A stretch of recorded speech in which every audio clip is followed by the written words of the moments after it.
selama ini di dalam pengajaran Ananda, apa pengertian itu dulu tuh? Kalau kita kebiasaan Ya, yang paling afdal zikir itu ya la ilaha illallah, bacaan kalimatnya kan. ya. Kalau orang subhanallah alhamdulillah itu termasuk zikir juga, di mana paling afdal bacaan dan la ilaha illallah. Cuma di situ kan sebenarnya di Quran itu kalimat zikir ini dikatakan juga tuh kalimat thayyibah.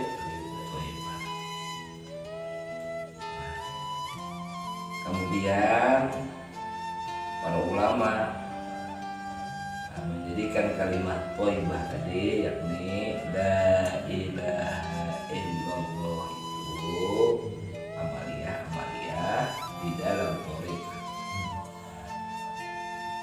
Fa'alam annahu Iya. la ilaha illallah. Fa'alam.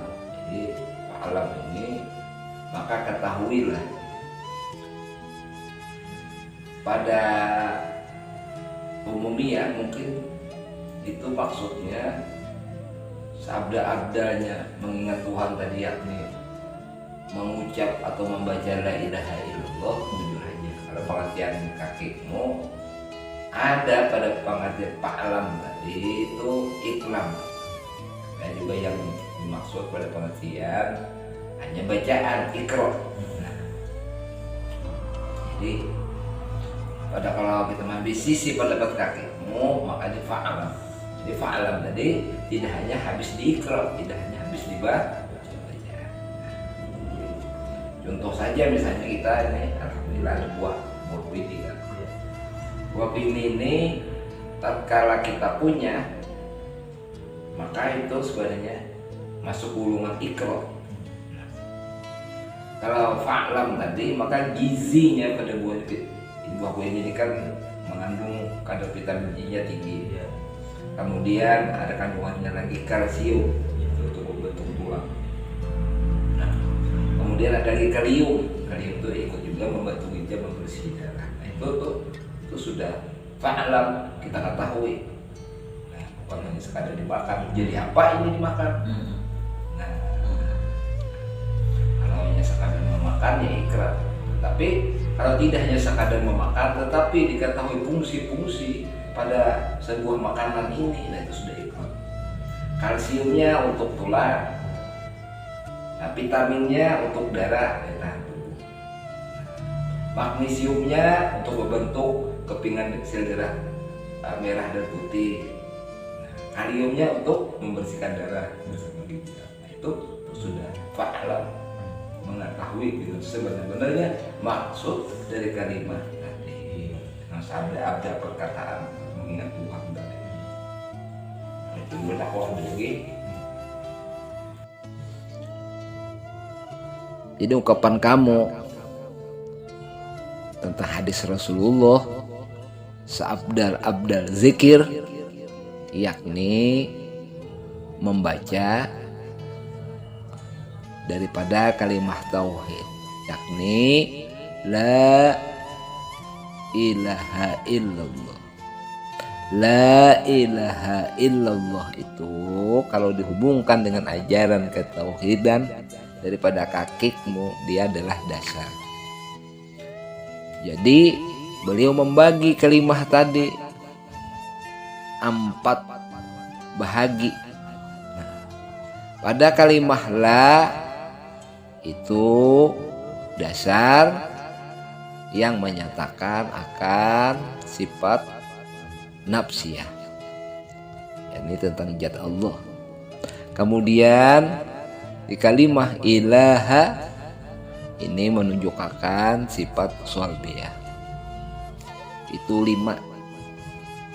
Kemudian di kalimat ilah ini sifat ma'ani, 7 jumlahnya itu.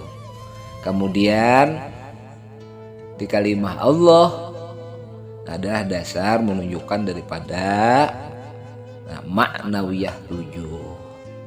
Jadi total keseluruhan itu ada 20 sifat yang wajib bagi Allah. Nah, adapun harusnya Ya sama saja. Allah harus baginya atas menjadikan semesta sekalian alam, 7 patala langit dan bumi serta barang di antara keduanya hanya bagi Allah harus saja. Maka pada pengertian ini di sifat ma'anilah berlaku dasar daripada wajib bagi Nabi dan Rasul tadi bersifat 4: sidik, amanah, tabligh, patonah. Adapun harusnya itu yakni akan perangai kemanusiawiannya itu, wujud hal keadaannya itu. Nah, seperti sekolah atau tidak sekolah, nah itu harus saja bagi para Nabi dan Rasul, karena ini adalah makhluk Allah yang terpilih. Jadi bagian daripada kun aliman. Nah, sudah alim daripada akan cintanya Allah atas mereka terpilih para nabi itu. Yakni diwajibkan atas 4 itu. Nah, karena merupakan dasar akan kejahiran daripada 7 sifat ma'ani di kalimah ilah itu. Wajib atas para nabi tadi, karena yang awal akan menerima kejahiran sifat ma'ani tadi adalah Nabiullah Adam. Wajib atas Nabi Adam tadi, karena sifat ma'ani yang 7 itu yang dikatakan ruh yang bertajalli atas Nabi Adam. Nah, akan tetapi daripada kenyataannya atas wajib Nabi Adam tadi adalah pula ia gagal tatkala melaksanakan misi sebagai Nabi dan Rasul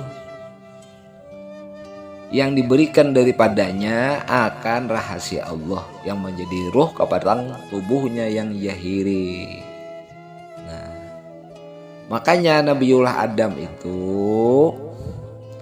merupakan manusia yang awal dijahirkan atasnya 7 sifat tadi.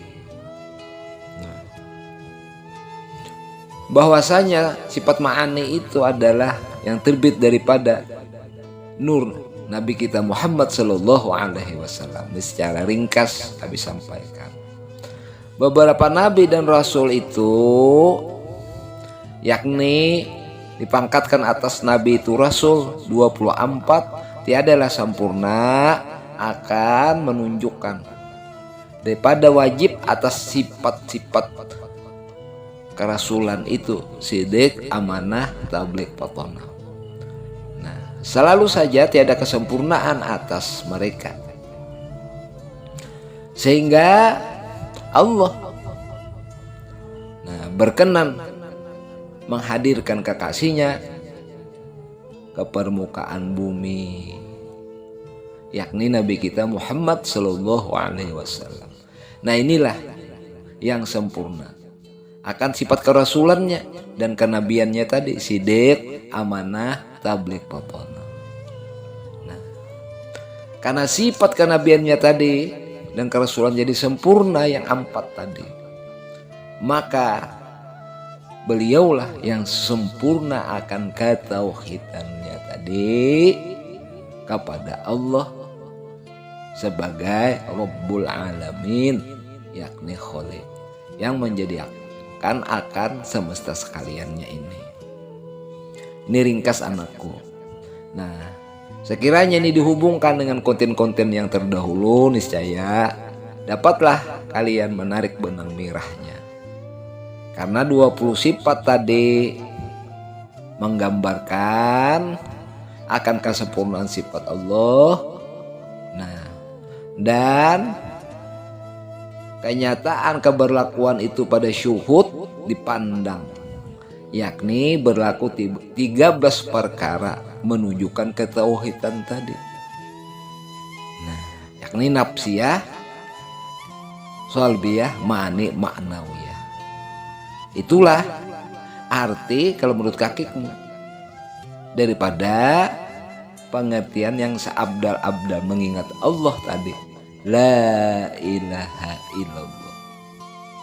Nafsiyah 1 di kalimah la, solbiyah 5 di kalimah ilaha, ma'ani 7 di kalimah ilah, maknawiyah 7 di kalimah Allah.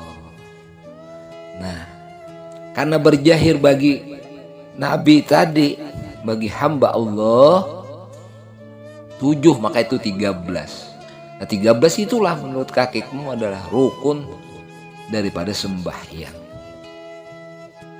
Nah, maka yang sempurna mengerjakan akan sholat itu, yakni sempurna akan ketauhidannya pula. Inilah yang benar akan mi'rajnya, sehingga dikatakanlah hanya Nabi kita Muhammad yang as-sholatu mi'rajul mu'minin. Beliaulah yang sempurna akan ketauhidannya, dan beliaulah sebenar-benar mukmin tadi. Jadi pembagian daripada 13 perkara tadi nampaklah di 13 rukun sembahyang tadi. Dan nyata akan kejahiran daripada sifat ma'ani tadi, nampak yang berlaku tadi pada perbuatan hayat. Hayat itu berdiri kepada hayun. Ini berlaziman. Dan hayun itu dijelaskan atas perkara daripada zat Allah, bahwa hayun itu adalah qidam. Nah, hayun itu baqa. Hayun itu mukhalafatuhu ta'ala lil hawadis. Ada yang menyamai akan dia. Kemudian hayun itu mukhalafatuhu qiyamuhu ta'ala bin nafsi, berdiri akan kepada dirinya sendiri. Kemudian hayun itu wahdaniyah. Nah, maka wahdaniyat ini yakni maha asa akan diri nafsiyah itu, yakni akan zat Allah itu asa adanya. Nah, mudah-mudahan ini bisa memberikan gambaran makna tauhid daripada kalimah la ilaha illallah tadi. Maka kata kakekmu, janganlah engkau mengartikannya tiada Tuhan selain Allah. Arti yang dimaksud itu adalah yakni nafsiyah, salbiyah, ma'ani, maknawiyah. Kenyataan daripada makna itu yakni pada as-sunnah. Nah, disitulah himpunannya. Bagi kita memandang akan keberlakuan sifat ma'ani, yakni sifat yang diturunkan bagi nabi-nabi itu sempurna pelaksanaannya, yakni adalah Nabi kita Muhammad Sallallahu Alaihi Wasallam. Inilah hamba Allah yang diterima akan sholatnya tadi sesuai dengan firman Tuhan. Nah, mudah-mudahan kita mengikuti sang imam yang mukmin, yang mi'raj ini. Terima kasih anakku, mudahan bermanfaat dan berfaedah.